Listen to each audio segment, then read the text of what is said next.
We've got to ask this question, that you've got a country led by a man who, even before the war, Axios, The Guardian, the Atlantic Council, all of them were reporting that Zelensky, even though he ran on an anti-corruption ticket, has, through the Panama Papers and other such leaks, has stashed his millions offshore like most corrupt oligarchs have. And so even before the war, his corruption was known. And then you fast forward to what he's done over this weekend with the banning of 11 opposition parties. And I want to note at this stage that he banned these opposition parties, including, as you mentioned, Tucker, the second largest in his parliament, while the Nazi elements, and I use the word Nazi, not neo-Nazi, because these are actual Nazis that aren't neo in any sense. They're the continuation of Nazis as we know them and study them in history.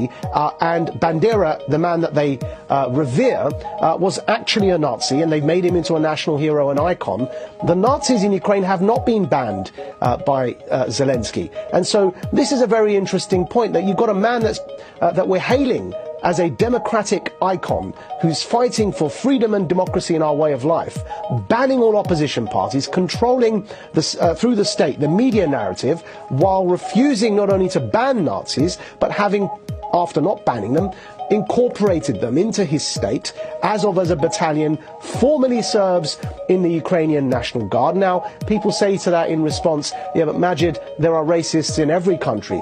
No, the analogy here is, imagine, Tucker, in America, the KKK had a formal battalion in the US military. That's what we've got with swastikas and Nazi insignia inside the Ukrainian army. And then people would say, well, what do you want to do? Putin invaded their country. Of course, they have to fight. And I find this line of argument absolutely absurd, because the best analogy is with Syria. Now, Putin allying with Nazis in Ukraine to defeat Putin is as absurd as allying with ISIS in Syria to defeat Putin.